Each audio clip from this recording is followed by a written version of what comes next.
Okay, I'm gonna get straight to the point here. So I've been extremely passionate for over a decade now on just human optimization, health and wellness, and how we can be our best selves more predictably. And nothing has even come close to as groundbreaking in my life as breath work, spiritually, mentally, and physically, on all realms.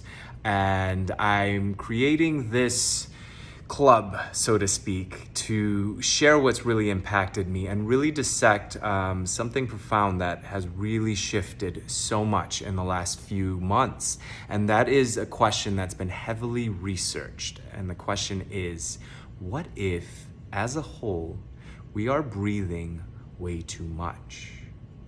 Now, this shifted everything for me because I've always been about taking deep breaths, breathe more, breathe fast, breathe hard, go all in, right?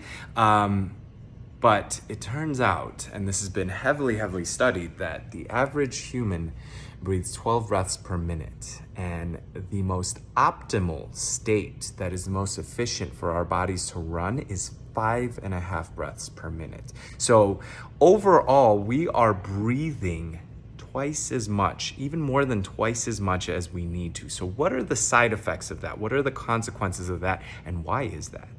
Well, the side effects are inflammation, sympathetic stimulation, that fight or flight response, which I used to believe is only triggered by our external circumstances and our mindset modalities, right? Reacting to the traffic, reacting to the stress. That puts us in this highly physical, charged state, blood rushing through our bodies. And it's highly inflammatory because inflammation actually gets more blood to the body. But if it's chronic, it's not sustainable, right? We can't be working out all day long. So if we put our bodies in a state like that all day long, that's where disease starts to unfold and happen, both physical and mental, and lack of spiritual connection as a side effect.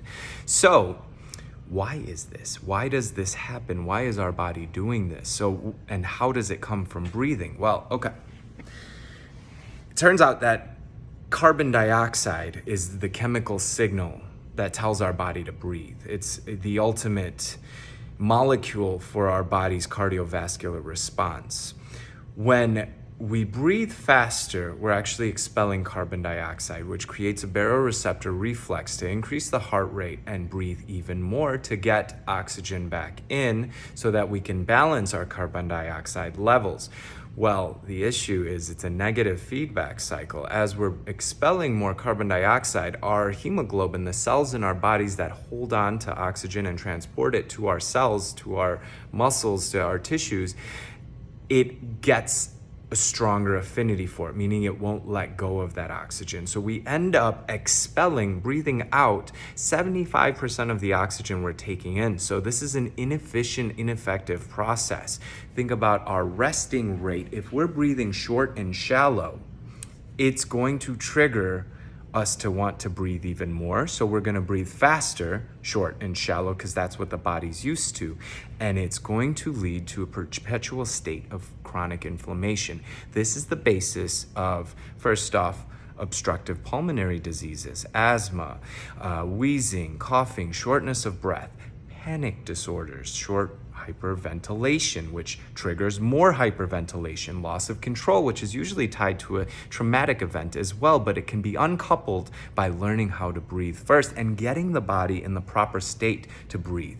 Now we can also include and incorporate chronic inflammatory diseases that come from short and shallow breathing, chronic pains, tightness up in the neck and the muscles, low back strain because our chest is prone up from that sympathetic state.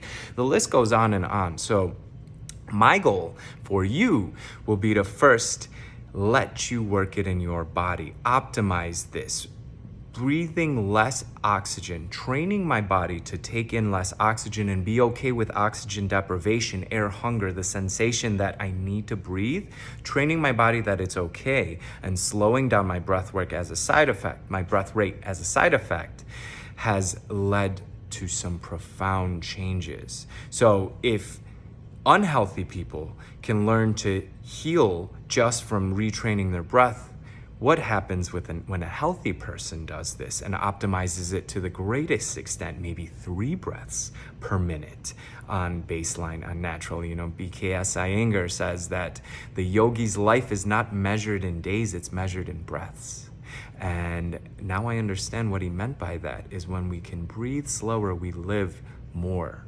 We live longer and we live more, because our body gets into a state of coherence. When our body is breathing properly and efficiently, it allows us to be more relaxed and focus on rest, digest, the chemical processes that are necessary for our bodies to thrive and be healthy. So, the Breathwork Club starts with getting a baseline of where you're at, shifting your awareness on how you're breathing throughout the day and what exercises you can do to get better at breathing, both physical and breathing exercises, meaning postural, yoga, dynamics, and teaching the body to breathe slower and less.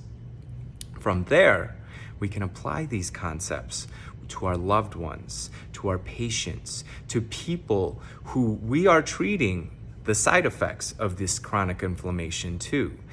And we can learn how to utilize these tools that have changed my life profoundly towards rippling this good out. It's simple, but it takes work. That's why it's called breath work. It takes work and it takes adherence. So I created a barrier of entry to make sure you're all in and you're gonna commit to it. Once you sign up, once you pay for it, you have access to me and the community. We go one-on-one to find out your baseline, and then I introduce you to everyone else who's involved in this so we can keep each other accountable and keep sharing our breakthroughs and our awarenesses. So as for me, since I've been training my body recently to breathe less and to breathe slower, I've noticed a profound increase in my cardiovascular physical endurance. I can ride my bike faster, farther. I can hold really, really intense poses in yoga much longer and more peacefully. So there are so many benefits to this. This is just scratching the surface. So my question to you is, do you want to be a part of this? Do you want to figure out and learn what this can feel like in your life? And if so, let me know.